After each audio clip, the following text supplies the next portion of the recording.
sebagai seorang mantan pendeta dengan nama asli Christopher Kainama. Ia akrab dengan Alkitab dalam berbagai bahasa, mulai dari terjemah bahasa Indonesia, bahasa Inggris, bahasa Yunani, hingga dalam bahasa aslinya, yaitu bahasa Ibrani. Ayat demi ayat, ia selami, hingga akhirnya bertemu dengan sebuah ayat yang sangat menghentak dirinya. Yang paling memukul saya itu adalah Yohanes pasal 5 ayat 30. Itu paling memukul saya, bahwa saya harus mengikuti anjuran beliau Yesus, beliau Isa alaihissalam, Nabi Allah ini, untuk patuh dan mengikuti Nabi setelah dia.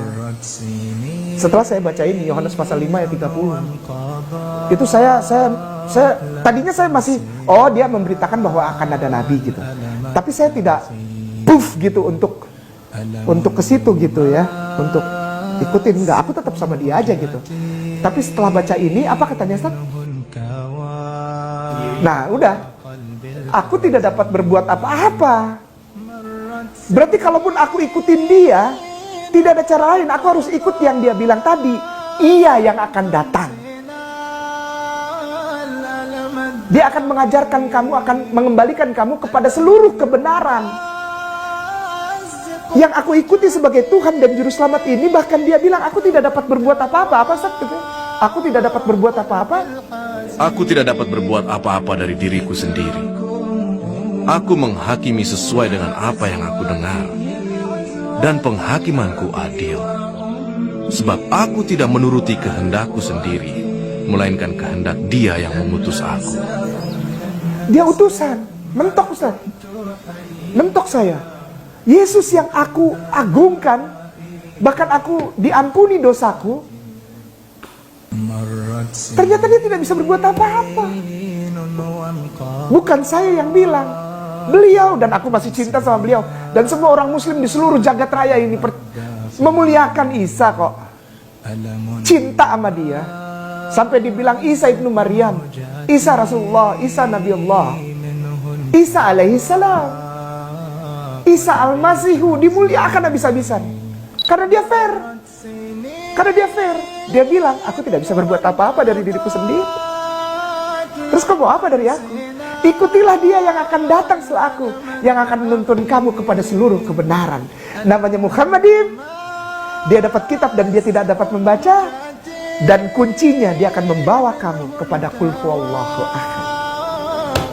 Saya tidak menyerang, saya tidak menghina, tidak insulting, tidak underestimate, tidak. Aku sayang dan aku muliakan. Aku tidak menyalahkan Bible kok, nggak pernah. Justru aku bilang Bible benar. Ada mungkin yang sudah dirubah menurut pengakuan dari Bapak gereja yang dihormati, yaitu Paus Benediktus ke-16 pun dia keluarkan statement tentang ayat-ayat yang adalah imbuhan. Silahkan dicari sendiri. Paus Benediktus 16 mengeluarkan statement traktat dogma tentang ada ayat-ayat banyak, Ustaz. Bukan orang Islam yang tulis, bukan saya yang mu'alaf, bukan. Yang bilang ada ayat-ayat sisipan, ayat-ayat palsu, ayat-ayat yang dibuang, itu justru Paus Benediktus 16. Gitu ya. Kesadaran itu ia peroleh justru saat ia belajar Alkitab langsung di tanah kelahiran Nabi Isa alaihissalam. Kegoncangannya oleh ayat-ayat Alkitab itu pun sempat ia klarifikasi ke para rabi Yahudi di sana. Apa hasilnya? Rabi Yahudi, klarifikasi saya kepada mereka justru membuat saya makin sedih. Justru saya bukannya mendapat kekuatan untuk jadi Islam, atau saya mendapat kekuatan untuk tetap Kristen.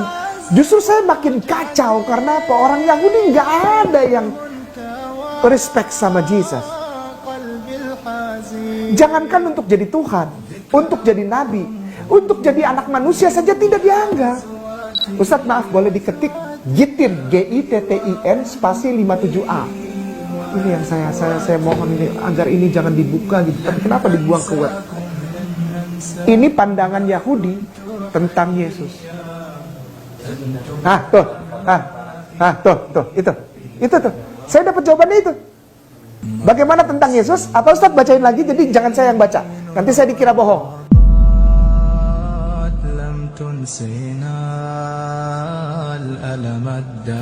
Orang Islam bilang begitu? Tidak. Orang Islam memuliakan Isa alaihissalam. Terus kenapa orang Kristen dan Katolik benci sama orang Islam? Janganlah. Ya, toleran gak orang Islam? Toleran, karena kita memuliakan. 25 kali nama Isa alaihissalam dalam Al-Quranul Karim. Bahkan kita berikan surat khusus kepada maminya, opanya kita, Al-Quran ada. Ini yang membuat saya pikir, bagaimana kalau aku tanya tentang Islam? Apakah percaya, Rabai? Do you believe, Rabai, that Al-Quran, the holy scripture of Muslimin, is the real holy scripture, is the word of God? Be careful for your mouth. Hati-hati ngomong. Begitulah reaksi beberapa Robi Yahudi yang ditemuinya saat ia bertanya tentang Al-Quran. Mereka mengakui bahwa Al-Quran itu firman Allah. Lalu, bagaimana pendapat mereka tentang kerasulan Muhammad SAW? Gak boleh ngomong sembarangan Al-Quran. Saya nyeletuk lagi, kalau gitu, apakah benar Muhammad itu adalah Nabi? Is the holy name of our cousin. Saya kalau cerita ini bawaannya pengen nangis. Mereka kelas kepala padahal mereka tahu. Saya nggak pernah benci Yahudi, saya nggak pernah benci. Kelakuan Zion itu yang perlu dibenci. Zionis, Zion itu beda kelompok sama Yahudi, beda. Ada bagian besar dari Yahudi yang ikut Zion. Tapi ada Yahudi yang mengerti asasnya. Dia bersikeras pegang, kami mengikuti Torah. Padahal kalau dia benar-benar ikut Torah, dia harusnya jadi Islam. Ada Yahudi yang begitu. Ketika saya konfirmasi ini, saya mendapatkan pemaparan yang justru menguatkan saya untuk mengikuti kata-kata Yesus yang tadi Ustaz bilang. Pertanyaannya, saya konfirmasi kata-kata Yesus, tapi saya tidak dapat. Yang saya dapat justru confirm kekuatan. Saya di-encourage untuk membenarkan kata-kata Yesus untuk menjadi pengikut Rasulullah. Karena ketika saya mengikuti dan mencintai Rasulullah, saya sudah memuji nabi-nabi yang lain 2 kali. Demikianlah mata rantai kenabian yang menghubungkan Isa alaihissalam dengan Muhammad sallallahu alaihi wasallam. Mata rantai itu juga menghubungkan mereka dengan para nabi dan rasul yang sama-sama diutus Allah untuk membawa satu ajaran, yaitu ajaran tauhid. Bila seorang Christopher Kainama yang non-muslim mendapatkan hidayah dengan mendalami sosok Nabi Isa alaihissalam, bagaimana dengan seorang muslim yang mendalami biografi Isa putra Maryam ini?